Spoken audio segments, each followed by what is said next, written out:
They were completely devoted. Life became very complex now. You must have at least 10,000 hours of practice. We are releasing inner psychedelics. That change is temporary. The whole system will come back.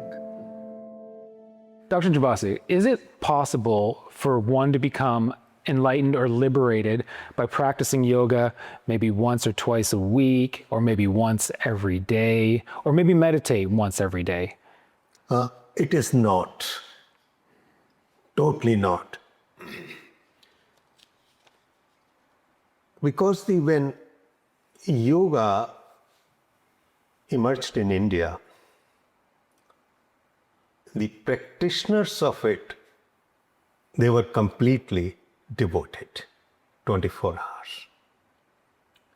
So it was not a question of practice, but the whole life.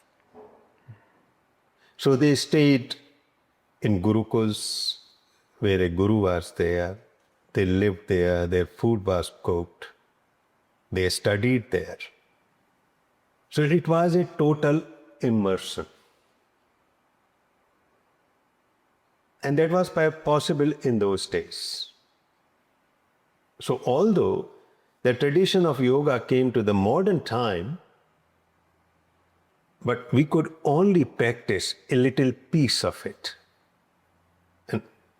And that also part-time. And the reason is very clear, because life became very complex now.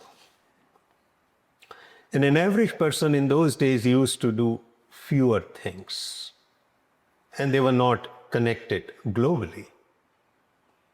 So their mind was very grounded in that area, in their body, land, people. So it was calmer. And so they could continue with that practice, but not in our time. So what we did, we just only took a part of it which is convenient to us. And so we can practice 1 hour, 2 hours, a day, sometimes 3 hours. And then we go to retreats or intensive or immersion for a few days, fly all over the world, and thinking will be transformed, will be liberated, will be enlightened.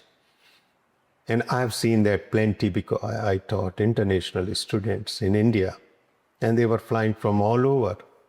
And they were very clear.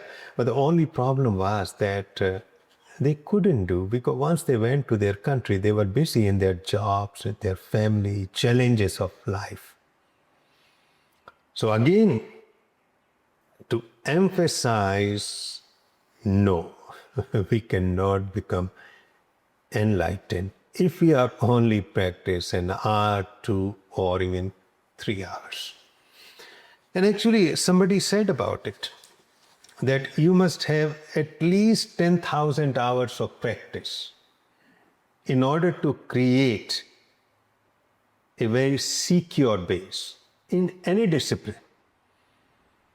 It may be writing, it may be music, it may be painting, it may be engineering, it may be mathematics, it may be medicine, and that is also true in meditation, yoga. Because by those devoted hours, we are building our biological system, our body and brain, so that the experience will remain anchored. So what happens if I do practice for 1 to 2 hours?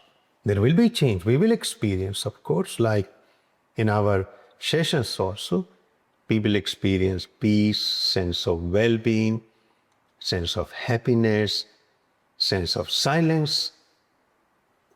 Why does that happen? It is because of the physiological changes, neurochemical changes. Neurotransmitters are changed. Just like it happens in the case of psychedelics also. So in these practices, basically we are releasing inner psychedelics. But that change is temporary. It will remain for few hours, sometimes few days, if some people are very sensitive, and then it will disappear. It doesn't bring any anatomical changes, structure of our brain, structure of our body. What about ones that, say, may have a regular morning practice where they get up at a certain time and they practice for an hour or two, and it's daily habit for them? It doesn't matter. They created a pattern in their day. That's right. But it doesn't matter. It is not enough. Of course, it will give them benefits. As we know, they will have better sleep. They will be having more relaxing day. Their blood pressure will be low. Their anger won't be out of control. Their emotions will be regulated. All those features are very well documented in various research. So it's very beneficial. Very beneficial. But once we are talking about actually transformation, The purpose of yoga, the actual true purpose of yoga, whatever path it may be, that's right. there's an element missing. That's right. So that cannot happen, because as I mentioned, that we have to change the whole system, which we call neuroplasticity in brain and nervous system. And that is not possible for a short practice. There will be a change, but that change won't last. The whole system will come back. Hey everyone, it's Matt from the podcast. If you're enjoying this conversation and you want to go deeper, Soma Path offers different classes, courses, and trainings that will help you actually experience what we're talking about, and they're accessible to all. Everything can be found through the link in the description, and from time to time, we do offer free programs and trainings there. So if this is resonating with you, that would be your next step.